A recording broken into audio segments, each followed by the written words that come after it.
Hello friends, నేను కేవలం 89 రూపీస్కే ఫ్రిడ్జ్ కవర్ అనేది ఆర్డర్ చేశాను.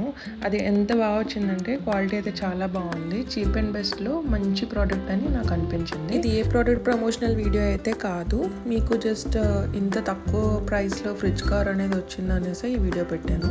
ఇట్లా చాలా కలర్స్ అయితే అవైలబుల్ ఉన్నాయి. సో నా ఫ్రిడ్జ్ కలర్ గ్రే కాబట్టి నేను గ్రే కలర్ ఆర్డర్ చేశాను. మీరు కావాలంటే మీ ఫ్రిడ్జ్ కలర్ ఏ కలరో ఆ కలర్ బట్టి మీరు కూడా కవర్ ఆర్డర్ చేసుకో. సైజ్ విషయానికి వస్తే నాకు కొంచెం చిన్నగా అనిపించింది, బట్ అటు ఇటు థింగ్స్ పాకెట్స్లో పెట్టేసరికి బాగానే అడ్జస్ట్ అనేది అనిపించింది. అయితే ఈ పాకెట్స్లో డైలీ యూస్ చేసుకున్నవి పెట్టుకున్న డామినోస్ నుంచి ఆర్డర్ చేసినప్పుడు వచ్చే chilli flakes, seasonings and knife, ఒక combo, spoons, so whatever daily use చేసుకునేవి మీరు దీంట్లో అయితే పెట్టుకోవచ్చు. పాకెట్స్ ఉండడం వల్ల ఏంటంటే మనం డైలీ యూస్ చేసుకునేవి మర్చిపోతాం అనేవి ఇవి పాకెట్స్లో అయితే మనం పెట్టుకోవచ్చు. సో ఓవరాల్గా ఈ కవర్ అయితే నాకు బాగానే అనిపించింది ఇంత తక్కువ ప్రైస్లో. ఇది వాషబుల్ కూడా అని నేను అనుకుంటున్నాను. ఒక వాష్ అయిన తర్వాత అయితే ఇది కంప్లీట్ రివ్యూ అయితే